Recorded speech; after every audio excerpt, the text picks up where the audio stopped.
Hola, ¿qué tal? Bienvenidas, bienvenidos. Yo soy Mariana Escobedo y esto es Agenda y Contexto. Comenzamos este viernes, por fin es viernes, un día relajado para hablar de cultura y sobre todo en nuestra ciudad.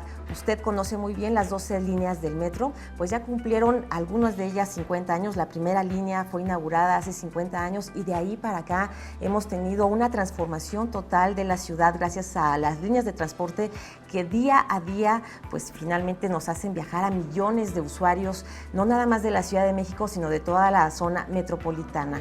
Para hablar de este tema tan importante, porque cuando usted va en los vagones, pero antes de llegar ahí, usted ha observado, por ejemplo, que hay exposiciones o que hay grandes galerías de diversos temas y que todas nos han pegado, nos han marcado, nos han dejado huella. Por ejemplo, recuerdo una precisamente en la estación Pino Suárez, de toda la prensa, de toda la vida de la prensa.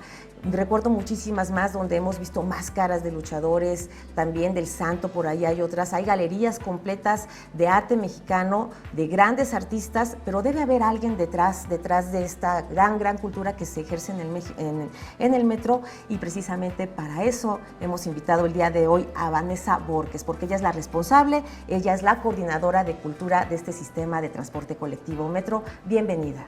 Mariana, muchísimas gracias y muchas gracias de darnos la oportunidad de hablar de cultura, que es la otra cara del metro. Claro, y sobre todo, bueno, la verdad es que han dejado a muchísimos usuarios, a muchísimos turistas impactados. No en todos los metros del mundo se ven estas galerías, estas exposiciones, música en vivo. Te lo digo porque, bueno, quienes hemos tenido la oportunidad de viajar en metros de otros países, pues no lo vemos tan frecuentemente, y es increíble cómo vemos desde conciertos como el de ayer del Tri, de Alex Lora, hasta música clásica, ¿no?, que hemos visto también ahí patrocinados por el metro, que los invita a los grandes artistas, galerías completas.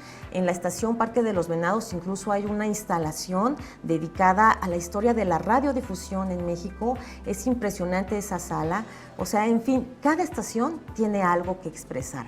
Cada estación del metro tiene algo que decirnos y no nos deja indiferentes, Vanessa, así que tienes mucho que contar. Pues fíjate que es una historia apasionante, la historia de la cultura del metro, porque la gente cree que es un fenómeno que se da en los últimos años. La verdadera historia es que de las primeras relaciones para poder gestar el metro de la Ciudad de México iniciaron con exposiciones. Entonces, su historia siempre ha tenido que ver con un tema cultural y un tema que desde la planeación, las maquetas, desde que estaban los planos desarrollados para la arquitectura, estamos hablando de que teníamos planteado que iba a ser un metro cultural, porque tenía que ser un metro que representara a nuestra cultura, a nuestro país, a lo que somos, a nuestras raíces, y en ese sentido pues no existe palabra más clara para hablar de México que cultura. El ejercicio que hacemos todos los días, bueno, la primera parte es que el metro transporta 5.5 millones de personas. Entonces, cuando estás transportando a tantas cantidades de personas, lo primero es entender que la movilidad ya no solo es llevar de un lugar a otro a las personas, sino que es un tema en el que tenemos también que cumplir con los derechos, y entre los muchos derechos que damos seguimiento y cumplimiento, pues tienen que ver los culturales. Y en ese sentido, pues hacemos todo un programa muy amplio de conciertos, de exposiciones, de conferencias, de mantenimiento de zonas arqueológicas, de paleontológico, de murales, es decir, es amplísimo lo que se hace en ese terreno. Así es, y bueno, a ver, ¿cuántas exposiciones? ¿Qué podemos ver, por ejemplo, este fin de semana los capitalinos cuando abordemos los vagones o finalmente las estaciones? Pues mira, este fin de semana yo los invitaría a lo nuevo que tenemos. Dentro del metro tenemos más de 30 vitrinas culturales, tenemos un museo del metro que además tiene una exposición maravillosa temporal conmemorativa de los 50 años, pero quisiera yo invitarlos a dos lugares en particular. El día domingo vamos a tener una muestra cinematográfica que por primera vez se va a exhibir, que es hecha por jóvenes talentosos que ganaron un premio para hacer cortometrajes del 50 aniversario del metro, y se va a plantear en la glorieta de los Insurgentes. Tenemos un programa todos estos días de distintas actividades en el marco de las celebraciones, y el día sábado a las 8 de la noche los esperamos en el Metro Hidalgo para un proyecto que se llama Galería Pública, y es uno de los proyectos más interesantes que hemos realizado en conmemoración, porque tiene que ver con que el arte también tiene que ver con la transformación del comportamiento y de la experiencia que tiene un usuario cuando viaja. Y esta galería pública, que está basada con obras que se llaman Involuntary Sculpture, que es un proyecto que viene de Gran Bretaña, curado por Aldo Flores, es la primera vez en la que vamos a tener una galería pública, y estamos hablando de más de 18,000 metros que se van a convertir en una estación y se va a transformar en una galería. Acabamos de inaugurar, quienes no han tenido oportunidad, en la Estación Bellas Artes, y la Galería Metro, que es una experiencia digital inmersiva extraordinaria y que además va a cambiar por completo la idea de cómo plantearse, e incluso bueno, en estos días vengan también a los conciertos que están dentro de la glorieta. Me gustaría decir una cosa, porque muchas veces la gente no conoce este tema, pero Cultura del Metro no tiene recursos. Entonces todos los proyectos que hacemos, en su gran mayoría son gracias a la generosidad de los creadores, los artistas, y la sensibilidad de los productores y realizadores, gestores culturales, que esa es una parte muy importante. Mencionabas hace ratito al TRI, a los estrambóticos, hoy vamos a estar con las sonoras. Ninguno ha cobrado. O sea, son gente que el amor que le tienen al sistema de transporte colectivo, como parte del cariño que le tienen, el regalo que le dan a las personas usuarias, es justo su talento, sus emociones y su producción. Y lo que nosotros hacemos es, con muchísimas ganas, es llevar los temas culturales de los mejores productores y tratar de mejorar la calidad de la cultura que se da en el metro. Oye, esos son 50 años, 5 décadas. Finalmente, háblanos un poquito más de la historia del metro. Bueno, estuve viendo imágenes el día de ayer. Hace 50 años había hasta edecanes que te recibían en el metro.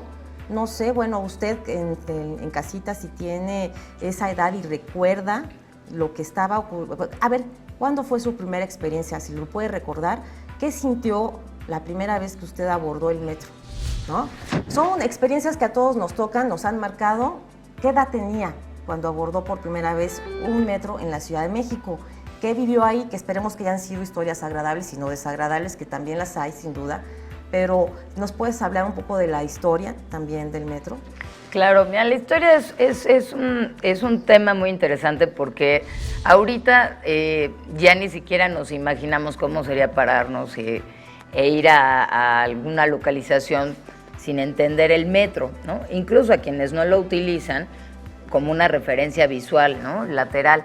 Pero sería impensable, pero una parte importantísima es que el 4 de septiembre de 1969 cambiaría una historia por completo de quienes ni siquiera imaginaban que se podía viajar por debajo de la tierra, ¿no? Había muchísima expectativa, había temores de qué era lo que iba a significar, y había sido una sociedad que se había visto transformada completamente, pues como ciudad, porque estas 3 primeras líneas, que es la 1, 2 y 3, que se hacen de manera simultánea, van transformando también la urbe, ¿no? Y van transformando nuestro entorno de cómo era la ciudad.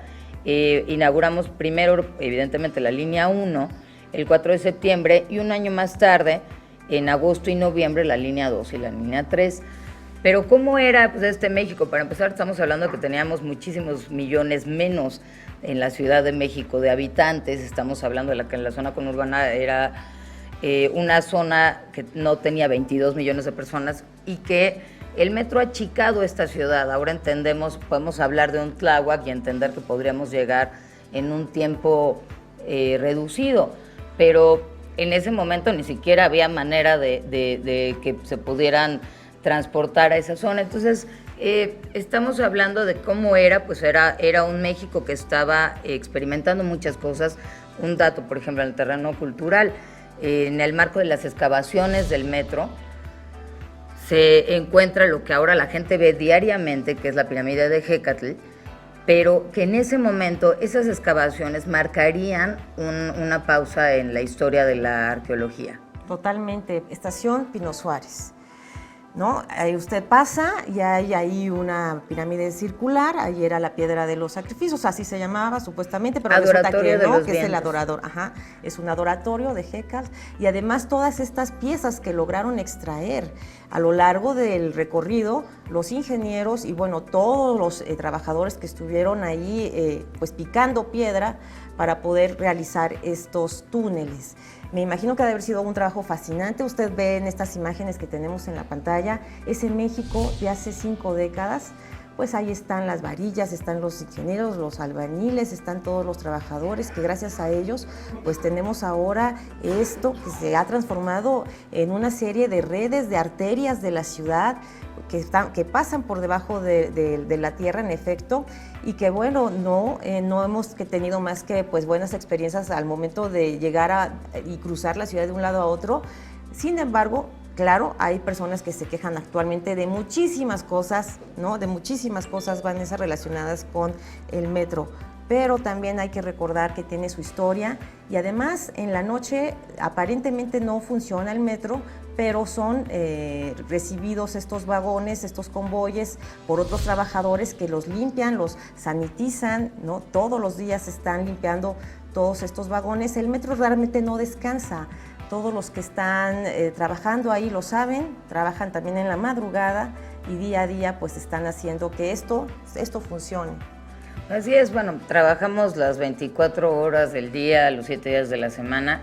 Y otra cosa muy importante, también hay que recordar que es la institución muy probablemente más cercana a la gente. O sea, cuando estás hablando de cómo la gente lo interpreta y cuáles son nuestras experiencias, estamos hablando también de que es la institución que vivimos. Estamos todo el tiempo en sus entrañas, la conocemos, la experimentamos y en ese sentido nuestra experiencia pues es la de nuestra historia. Estos 50 años no solo son los 50 años del metro, son los 50 años de ciudadanas y ciudadanas que de miles de millones de personas han sido llevadas a sus destinos, claro. Pero también estamos hablando de un metro que no para de trabajar, de un metro que tiene una enorme cantidad de personas dedicadas para mejorar su servicio, y estamos hablando de que en compañía de todo esto estamos teniendo la zona arqueológica más visitada del país, que es Ejeca. Tú lo estás teniendo murales, estás teniendo conciertos, ha cambiado por completo este entendimiento de cómo es. Tenemos zonas de ciencia, tenemos espacios que son... El túnel de la ciencia, ¿no? En la raza. Es un espacio para la divulgación científica, sí. El primero en un sistema de transporte, tenemos... Claro.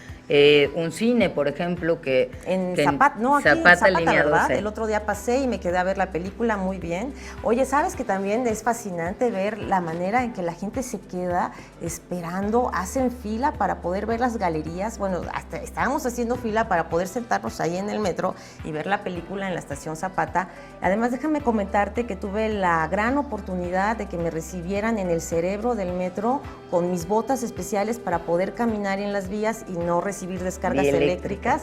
En la madrugada hice un reportaje muy, muy bueno para televisión extranjera y fíjate cómo son las cosas. En el extranjero valoran más lo que hacemos en México, que aquí en México es una desgracia terrible. De esto yo me di cuenta porque nos abrieron las puertas a la televisora, llegamos, nos recibieron perfecto y bueno, tuvo el primer día, ¿qué te gusta? Como 500,000 de vistas ese reportaje, buenísimo. Y la verdad es que se llamaba El Último Vagón, así le pusimos al reportaje, porque no sabe la cantidad de personas que trabajan para hacer esto realidad, tanto los que pues están viendo las llantas que a veces se ponchan, huele a quemado, etcétera. Entonces todo debe de estar perfectamente bien coordinado, que no haya choques como el que se registró en 1975, cuando 2 convoyes se impactaron a la altura de la estación Viaducto, que bueno, hay que ver también al hablar de la historia del metro, hay que recordar que han pasado varias etapas y que también han tenido accidentes, también han tenido cosas malas, pero también cosas muy positivas. Pero hay que decir, por ejemplo, en el terreno del accidente, número 1 es el único en la historia de los 50 años que se realiza en este sentido, y justamente hay una cosa que luego la gente no conoce, cómo funciona el metro. Derivado de este accidente, el que tú mencionas, que muy poca gente conoce, se automatizaron todas las formas de conducción, es decir, cuando la gente cree que el conductor va como si fuera un autobús, así en realidad no es así. En realidad la conducción es una conducción automática, y justamente, y una cosa en la que siempre estamos pidiéndole a la gente que nos ayude en ese sentido, es que cuando la gente abre una puerta, cuando la gente cambia un comportamiento dentro del metro, hacen un retraso que se va multiplicando hacia los siguientes trenes porque está automatizado y de esa manera nunca podría volver a haber un impacto, porque en cuanto pare uno por alguna circunstancia, a veces estos frenones que uno dice, ¿por qué frenaron? ¿Qué pasó? Bueno, este pequeño frenón significa que en otra estación hay alguien que retrasó el camino y entonces se tienen que retrasar a todos los trenes para evitar que haya un contacto entre ellos. Si hablamos de 50 años, estamos hablando de miles de millones de personas, estamos hablando de un tema que es esencial, es el lugar más seguro que hay en caso de siniestro. Yo creo que una cosa que no debemos de olvidar son los temas de lo que ocurriría con ambos sismos, 85 y 2017, donde el metro fue una institución que nunca dejó de funcionar, que estuvo a la disposición de toda la gente y que curiosamente es la zona más segura en estos casos. ¿Te parece si hacemos una pausa y nos quedamos con esta reflexión de que el metro es la zona más segura? ¿Sí? Sí lo es. Bueno, vamos a regresar de una pausa. Ya volvemos. Quédese con nosotras.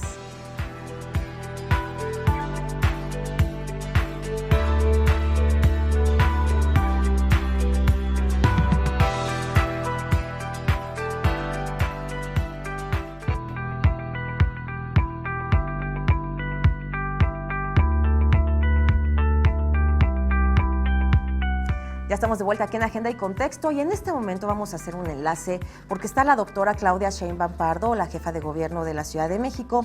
Ella está ahí en este evento con los resultados generales de las fotos cívicas. La acompañan el titular de Movilidad, Andrés Layú, el consejero jurídico y de Servicios Legales, Héctor Villegas Sandoval, la subsecretaria de Control de Tránsito de la Secretaría de Seguridad Ciudadana, Cristina Morales, y otros integrantes de su gobierno. Vamos hasta la Sala Francisco Zarco en el antiguo Palacio del Ayuntamiento. Es decir, que las sanciones sean sanciones cívicas, solo aplica a personas físicas con placas de la Ciudad de México. Se siguen cobrando multas a personas morales, es decir, a empresas y a placas foráneas. En el cuadrito que tenemos ahí de colores, lo que vemos son los horarios y días de la semana en los que tenemos más y menos infracciones.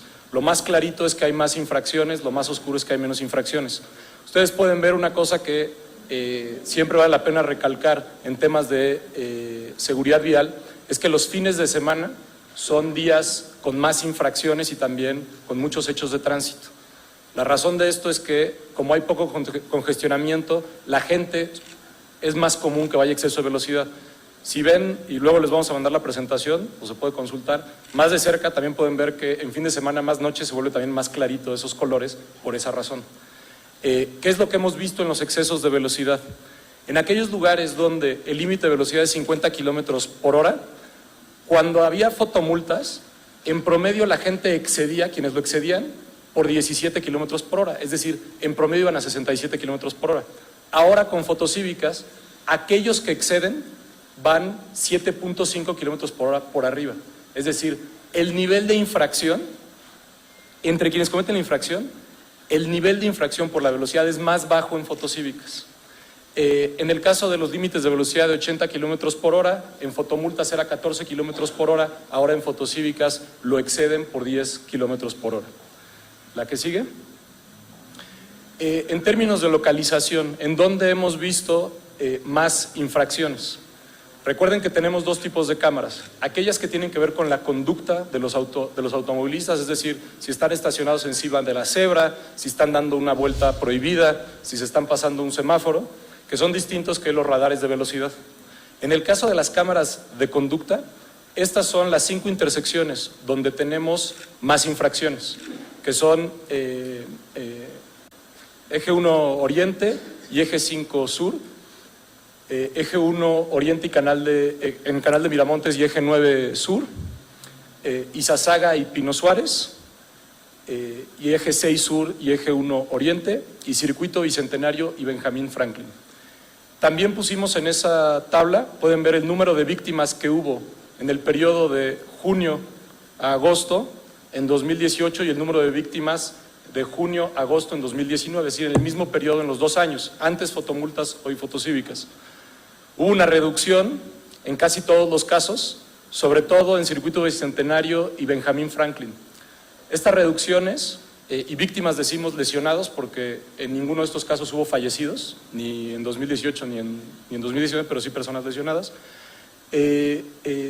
Tenemos ahí también marcado cuáles son las que hemos intervenido dentro del programa de adecuaciones geométricas y reingeniería de intersecciones. Entonces tenemos intervenidas 3 de esas 5 y vamos a intervenir a lo largo, todavía antes del final de año, en otras 2. Es decir, como sabemos que aquí tenemos problemas de seguridad vial, por eso se están haciendo intersecciones seguras en esos lugares. Y verificamos que son lugares peligrosos, ¿por qué? Porque ahí tenemos muchas infracciones. La que sigue, en el caso de exceso de velocidad, igual tenemos Fray Servando y Cucurpe, Eje 3 Sur y José María Bustillos, Paseo de la Reforma Ignacio Allende, aún, esa la verdad no sé bien qué es ese acrónimo, Autopista Urbana Norte y Río Becerra, y Eje 5 y Norte 31A. También tenemos el comparativo, tuvimos 15 víctimas, por ejemplo, en Fray Servando y Cucurpe en 2018, y ahí ahora hay 6 víctimas, ¿no? Entonces, estamos hablando de, en estos 5 lugares, 14 víctimas menos. Y lo que les decía de que la velocidad por medio excedente es más baja en fotocívicas que en fotomultas. La que sigue. Esto es una cosa a la cual habló la jefa de gobierno. Preguntaron que cuántas personas, que por qué no se veía, digamos, el volumen de sanción. Uno imaginaba con fotomultas pues que habían multado a toda la ciudad, ¿no? Entonces tenemos un menor nivel de reincidencia. ¿Qué quiere decir un menor nivel de reincidencia? Que la persona que recibe la primera infracción es menos probable que cometa una segunda infracción y es menos probable que cometa una tercera infracción. Como el objetivo del programa no es sancionar gente, sino cambiar la conducta, es una buena noticia que la gente deje de cometer infracciones. En el caso de las fotomultas en 2018 podemos ver que 20%, digamos, y es en el mismo periodo para hacerlo comparable, etcétera, 20% de aquellos que habían recibido la primera sanción recibían la segunda. En el caso de fotocívicas es solo 13%, ¿sí? ¿Veo bien? 13% de quienes habían recibido la primera sanción cometen la segunda infracción.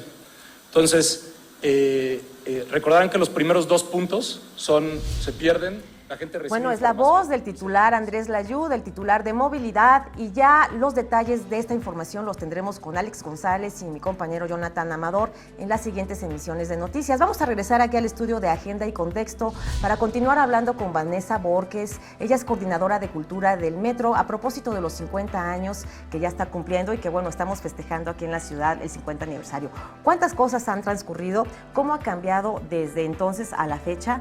Con la Oficina de Objetos Extraviados, que también fue el primer país del mundo en aplicar esta Oficina de Objetos Extraviados. Además, todavía funciona esa oficina de objetos extraviados en el metro, que se encuentran toda clase de cosas que obviamente se reportan y se entregan a las autoridades del metro. Y también tienen ya implementado un programa de rescate canino, que eso ya es más reciente, ¿no?, en la historia del metro, Vanessa.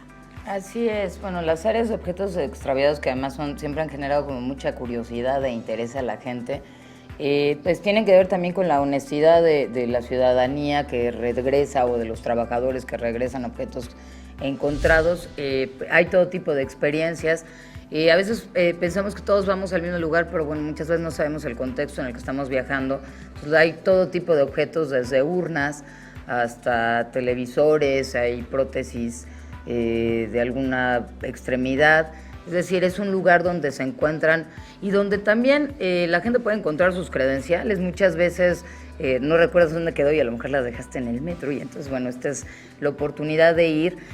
Hace ratito decías que este es el primer lugar, pero también una cosa muy importante, también es el primer país del mundo, el caso mexicano, el Metro de México, con mujeres conductoras, que ese es un tema importantísimo porque siempre ha sido cuidadoso con el tema de género. Y por la otra parte, cuando mencionabas lo del tema canino, pues es también el primer sistema de transporte en el mundo que hizo una pausa para el tema de las especies sintientes y se rescatan y se albergan hasta que encuentren un nuevo hogar.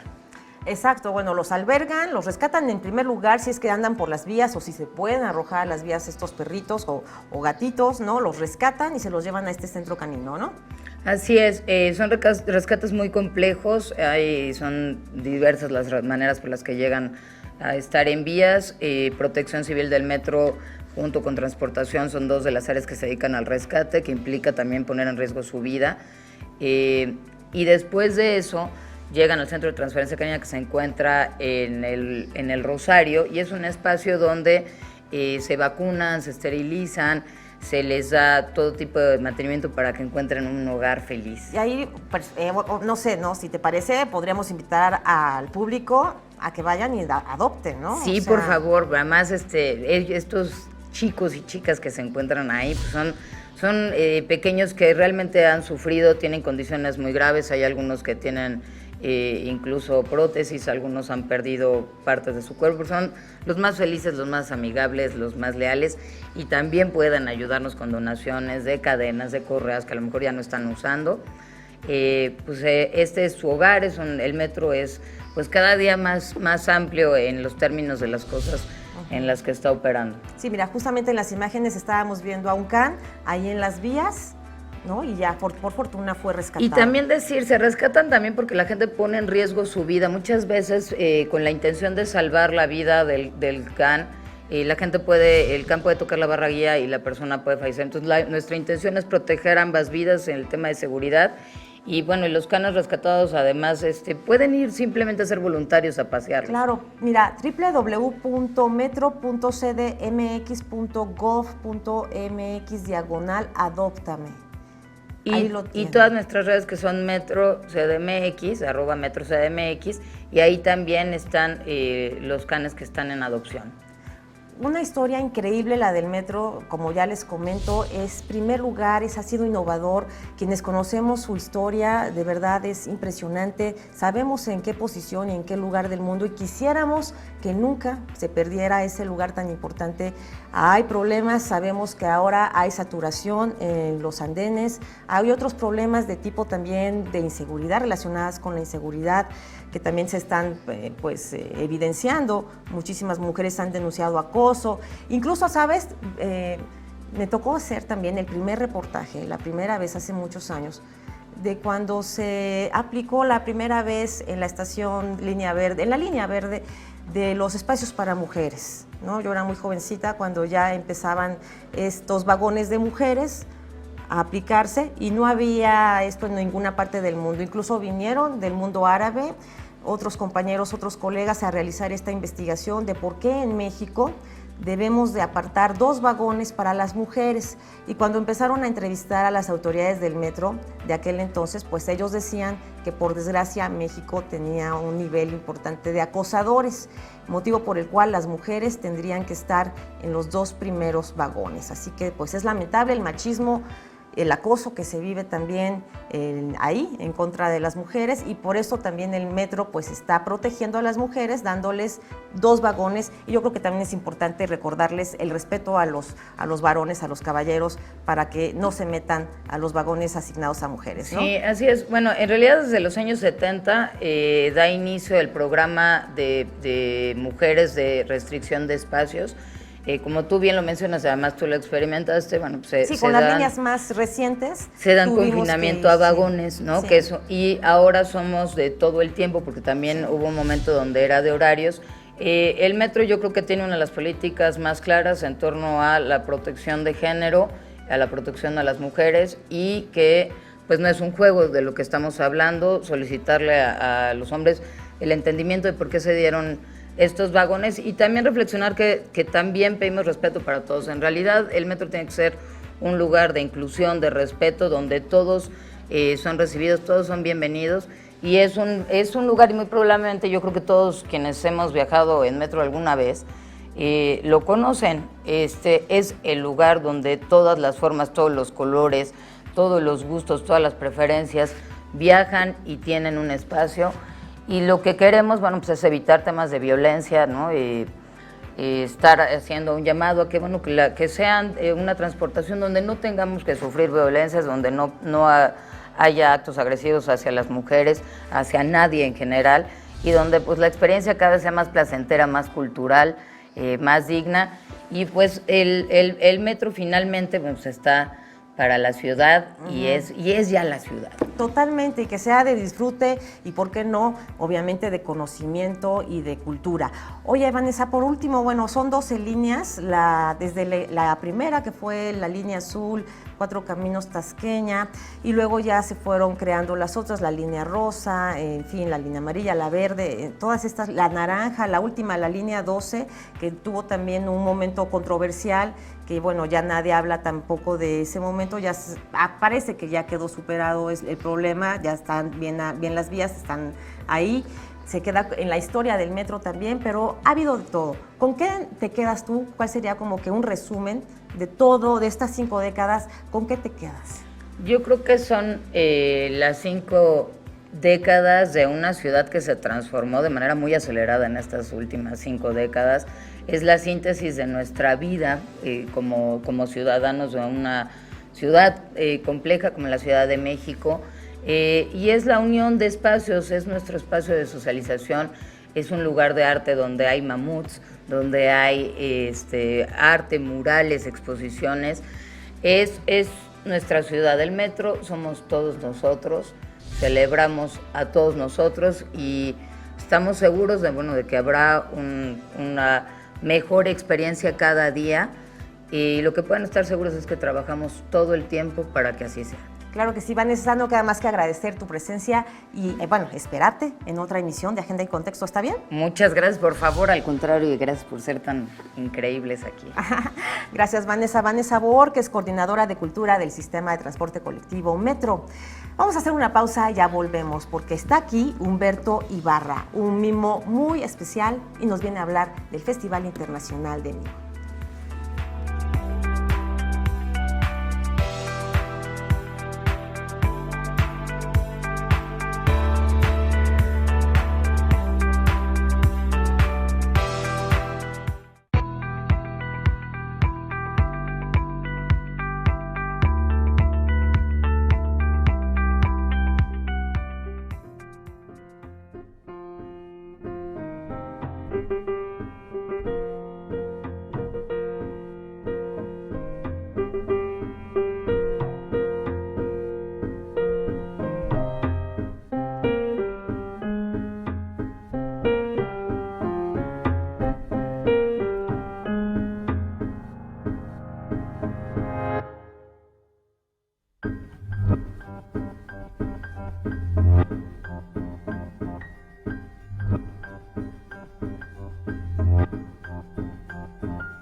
Humberto Ibarra, maravilloso.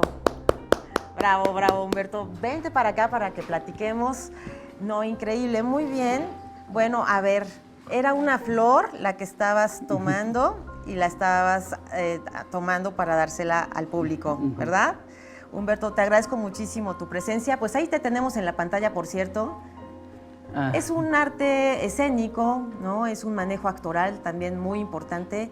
En México hemos tenido muy buenos mimos, tú principalmente, con una comunidad de mimos impresionante, que además por primera vez está todo documentado en un hermoso libro que se llama Mimos de México, en homenaje a Juan Gabriel Moreno. Y estás aquí precisamente, te invitamos porque yo quería que vinieras y nos contaras qué va a pasar con este Festival Internacional de Mimo, que ya próximamente se va a celebrar aquí en México con la participación de otras personalidades del extranjero y, por supuesto, en homenaje a Juan Gabriel Moreno. Déjame presumir el libro, es este, ¿no? Vean nada más qué belleza. ¿Dónde podemos encontrar este libro?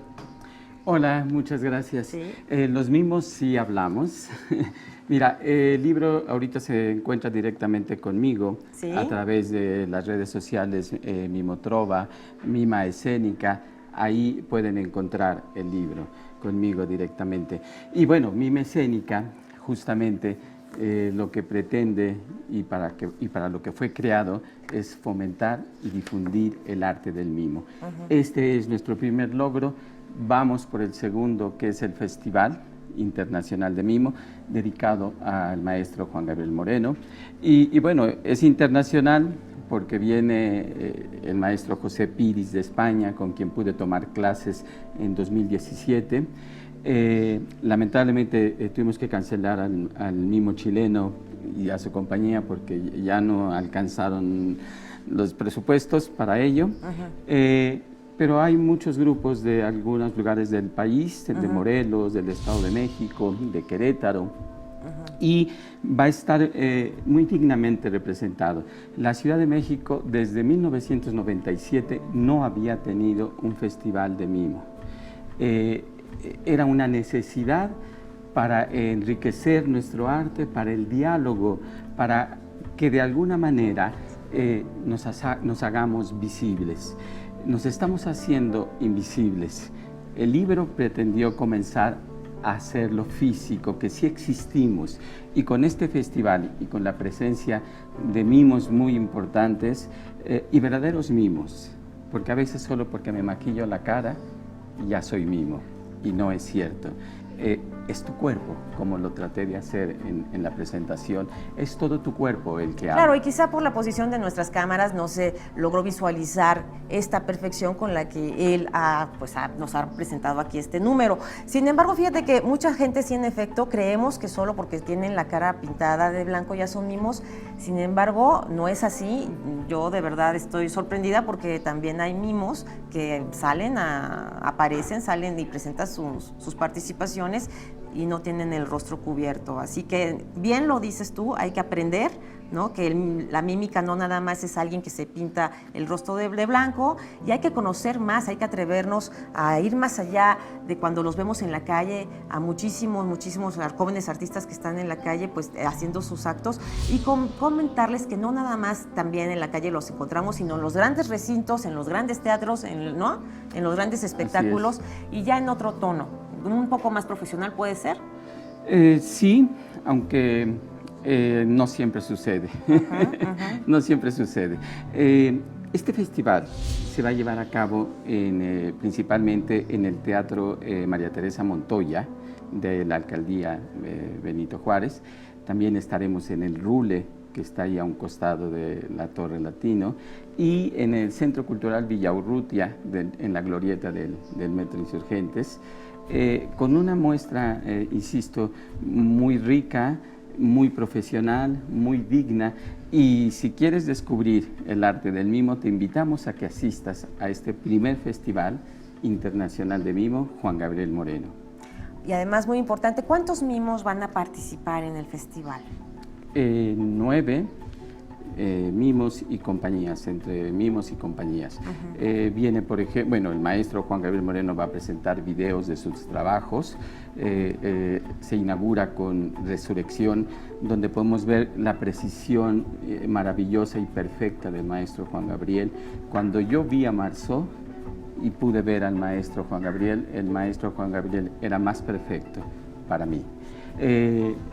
Viene también Mariana Cortés Lima del Estado de México, Teatro Súbito de Morelos, de Matamoros nos visita Joaquín García Quintana, que él es un artista plástico que está fusionando su arte con el mimo. Está Petuso de la Ciudad de México. A Petuso, por ejemplo, aparte de verlo en el festival, lo pueden ver los sábados y domingos en Coyoacán. También, y bueno, cierra el maestro Piris de España, que aparte va a dar un curso, por cierto, métanse a nuestra página para que tengan la información. Hay un taller muy interesante del maestro Juan Gabriel Moreno y un curso del maestro Piris. Entonces, vengan a vivir el mundo y el arte del mimo. ¿19 de septiembre? Se inaugura el 19 de septiembre, Teatro María Teresa Montoya, y termina el 29. Son 10 días de fiesta, si no me equivoco, hice mal la cuenta, 9, Sí. para el mundo del mimo. Y recuerden, el mimo sí puede hablar. Claro, también puede hablar. A ver, yo creo que estaría muy bien que nos comentáramos cuál es el objetivo del mimo, cuál es su origen para empezar y cuál es el objetivo de esta apreciación artística, de esta disciplina artística. Bueno, mira, yo tengo una definición de mimo, casi de diccionario, que es de tu servidor. Llamémosle mimo a una forma ilimitada de comunicación. El mimo clásico utiliza únicamente su cuerpo en el espacio vacío. El mimo contemporáneo va más allá. Utiliza todos los elementos que se encuentran a su alrededor.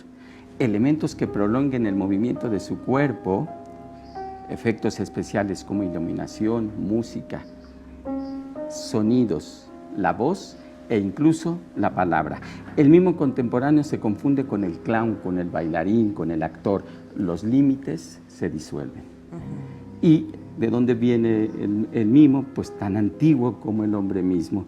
Yo creo que en alguna noche, en alguna caverna, se narró cómo se cazaba al mamut y se hizo sin palabras o con sonidos solamente. Y de ahí vienen también estas pinturas. En México, rápido les platico, tenemos la danza del venado, por ejemplo, que es un mimodrama maravilloso y que pocos lo valoramos como eso. Es muy claro cómo viene el venado, cómo es cazado y cómo va muriendo, ¿no? Es un mimodrama maravilloso. El arte del mimo es tan viejo como el hombre mismo. Claro, bueno, puede ser que haya personas con poca información que quizá minimicen la importancia de la mímica, pero sí bien mencionas tú, por ejemplo, la danza del venado, que es muy importante y que podríamos considerarla también como un acto de mímica. Sí, para mí es un mimodrama. Todos, antes de hablar, nos movemos y a través de sonidos, cuando somos bebés, manifestamos nuestras necesidades. Nuestro cuerpo está hablando todo el tiempo. Es básico. El cuerpo como único instrumento de expresión, como único instrumento de comunicación, me parece que un artista completo así debería de ser, ¿no? A usar su cuerpo como este instrumento de expresión artística, de expresión emocional, de expresión de una historia, al contar una historia a través del cuerpo.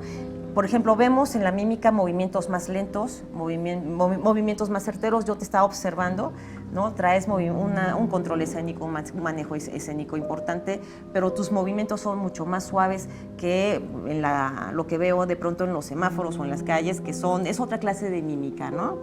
Sí, bueno, lamentablemente no hay una escuela de mimo en México. Ese es el mayor problema.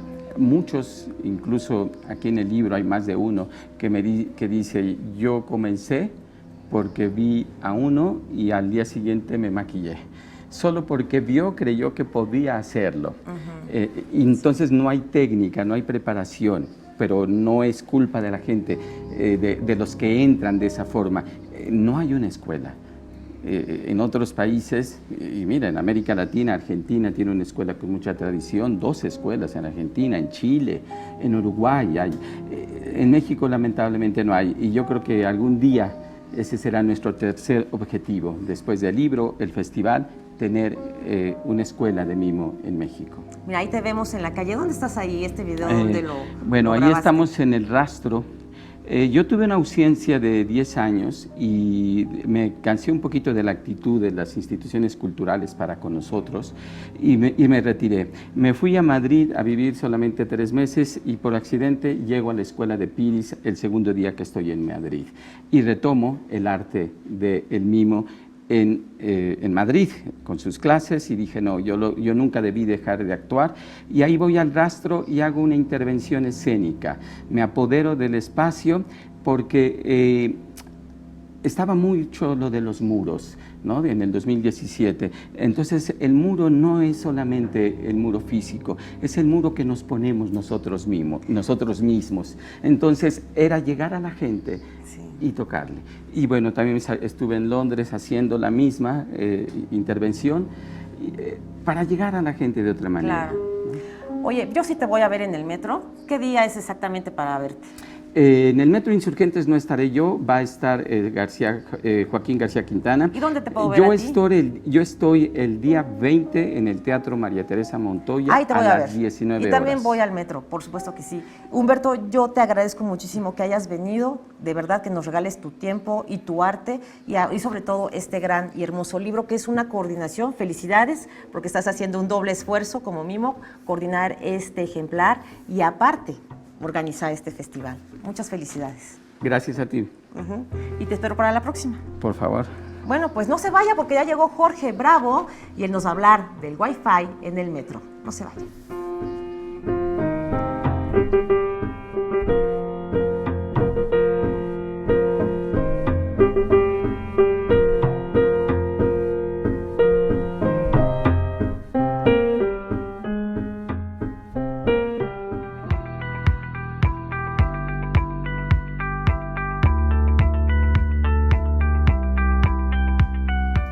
Estamos de vuelta aquí en Agenda y Contexto y como cada viernes Jorge Bravo nos trae sus recomendaciones tecnológicas. Él es analista en tecnología. Bienvenido. ¿Qué tal, Mariana? Un gusto estar contigo siempre.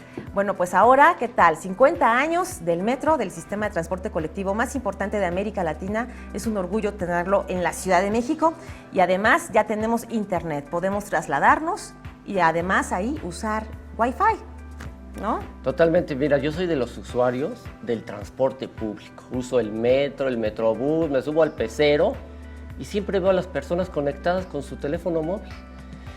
Pero ¿qué pasa en el Wi-Fi? En el metro finalmente llegó desde junio de 2018. Hay un servicio que es gratuito, pero que tenemos que registrarnos y tenemos que dar nuestros datos. También el metrobús tiene un sistema de internet gratuito, pero tenemos que ver publicidad. La verdad es que el transporte público en otras partes del mundo, sobre todo en Europa, son líneas que están totalmente conectadas. Las personas están haciendo sus actividades, enviando correos, etc. Quizá el problema es que las empresas de transporte en el público solo se ven como empresas de transporte, en vez de ser empresas tecnológicas, en vez de tener plataformas y tener conectividad para los usuarios. Sí. Yo quisiera hacerte una pregunta. ¿Por qué en unas estaciones sí me puedo conectar y en otras no? Bueno, desde junio de 2018 que se hizo una primera inversión de 1.800 millones de pesos por un operador estadounidense de telecomunicaciones, solo se empezó en ciertas líneas del metro. Por ejemplo, la que va de Indios Verdes a Universidad fue la primera. También está la de Observatorio y Pantitlán, que es la línea 1, y también la línea 7, que es la del Rosario a Barranca del Muerto. O sea, de las 12 líneas que tenemos, solo 3 tienen conectividad Wi-Fi. Eso quiere decir que los 5.5 millones de usuarios diarios del metro no tienen acceso a este servicio gratuito en todas las estaciones ni en todas las líneas, incluida la Dorada, la más reciente, no tiene conectividad. Bueno, yo sé, un llamado, por favor, que ya podamos tener conectividad. Es muy importante porque a veces los tiempos de traslado que nos llevamos muchísimos usuarios van de 1 a 2 horas. Y quienes vienen del Estado de México, pues más, ¿no? Totalmente, y tienen que empezar las empresas de transporte a dar algo adicional a sus usuarios. No se trata solo de conectividad, la conectividad por sí misma no es útil. Pues accedemos a redes sociales, a música, quizá estamos jugando Candy Crush, que es lo que yo me he fijado de los usuarios, ¿sí? ¿no? Bueno, fíjate que yo viajo también en La Verde muy seguido y los jóvenes y las chicas van realizando sus tareas porque veo que van a la universidad, a CEU, y sí, van realizando sus tareas y pues, por eso sé que lo llevan. Yo también me conecto. ¿Sabes también qué pregunto a veces? Bueno, ¿por qué debo de dar datos personales? Para poderme conectar tengo que dar mi correo electrónico y mi contraseña, y mi Facebook y mi contraseña, o el Twitter y la contraseña. ¿Es seguro? Bueno, tanto el metro como el metrobús nos piden estos registros, nos piden nuestro correo electrónico, tenemos que autentificarnos, nos dan, es más, solo 30 minutos de consumo. Pues la verdad es que esto no debería de ser, es un servicio público, tendríamos que entrar. Tú puedes restringir ciertas páginas, desde luego, pues no vas a entrar a sitios de pornografía en un sitio público de internet, pero no nos sentimos seguros. Y esto ocurre porque el servicio, aunque es público, cuesta, y cuesta con nuestros impuestos. Entonces la otra opción es la publicitaria, donde accedemos gratuitamente, como es en el Metrobús, pero nos presentan 1 o 2 anuncios comerciales, Y de ya pronto después se nos va la señal, ¿eh? se nos va, entonces no es estable. Pero lo importante es que el metro y el gobierno den algo más, sean plataformas. Imagínate lo que nos pueden dar en esa conectividad. Por ejemplo, has visto que hay estanquillos de libros en el metro. Bastante, sí. Pues nos pueden dar el libro digital, el libro electrónico, donde no se va a extraviar. Ay, Podemos maravilloso. leerlo, por ejemplo. Sí. Podemos hacer los trámites del gobierno, incluso ahí, y estamos usando la red pública. Podemos hacer tantísimas cosas si se ven como empresas tecnológicas y no empresas de transporte. Totalmente de acuerdo y además muy útil para todos los usuarios, ¿no? Incluso más allá de la Ciudad de México, quienes vienen de fuera, por supuesto que también usan pues de manera gratuita este servicio en internet. Sería maravilloso que el metro ampliara este servicio a todas sus, ¿no? A todas sus líneas, a todas sus estaciones. Es un Ojalá derecho que así. universal, es para todos. Y hay dos aplicaciones también. A ti que te gusta que comente siempre de aplicaciones. Sí. Hay una que es del metro de la Ciudad de México y otra del Metrobús. ¿Y qué crees que tienen? Solamente las rutas. Bueno, imagínate que la Ciudad de México es la que tiene más turistas del país. Les puedes ofrecer servicios culturales, ofertas a museos, contenidos, todo esto, si estas empresas que desarrollan las aplicaciones pues pensaran en el usuario, que es lo más importante. Imagínate el atractivo de subirte a un servicio, a una ruta, incluido el servicio concesionado, que te ofrece algo extra.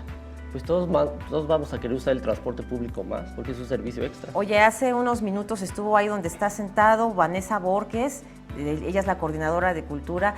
Qué hermosas exposiciones, qué hermosas galerías. Imagínate tú, que además sería increíble que estemos en el metro y que diga, mira, ¿qué tal? Vamos a esta exposición, en este momento hay esto, en este momento hay cine. El otro día me quedé yo en una función gratuita de cine en el Metro Zapata, yo iba transitando, me encantó, lo aplaudimos la función, los que estábamos ahí platicando, qué increíble, qué maravilla, que en el metro gratis, mira, y una película maravillosa, ¿no? De verdad.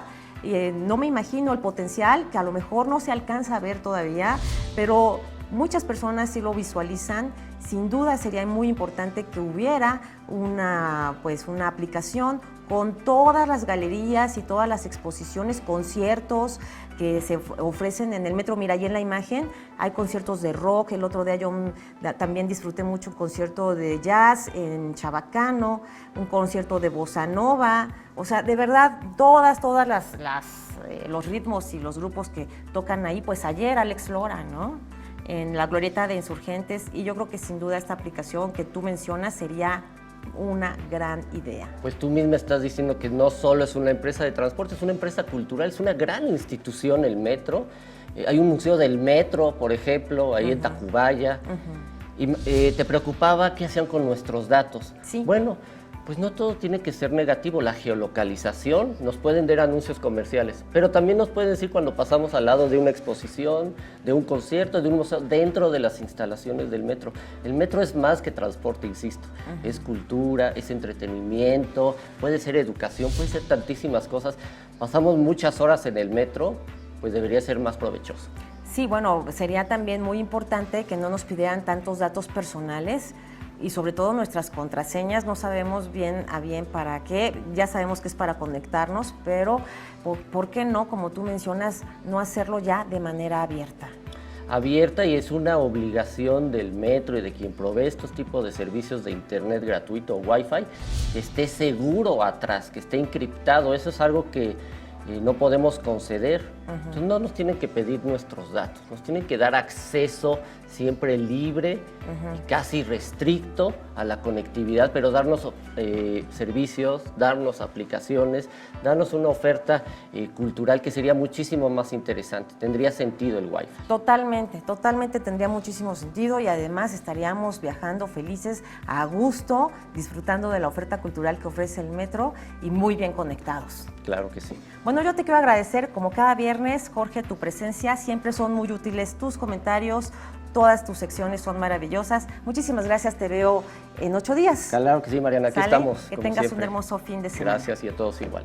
Bueno, pues ahí tienen a Jorge Bravo, nuestro analista en tecnología, así que pues ya lo sabe usted, Cuando vaya al metro puede conectarse hasta el momento, pues así, con esta restricción de datos, pero dice Jorge que es importante. Vamos a ver si las autoridades del metro nos amplían también la oferta. Quiero agradecer a usted que me acompañó a lo largo de toda esta hora en Agenda y Contexto y, por supuesto, yo lo espero el próximo lunes a partir de las 10 de la mañana. Gracias también a Itzel Mendoza en pantalla y a Mónica Ponce, intérpretes de lengua de señas mexicana. Hasta luego.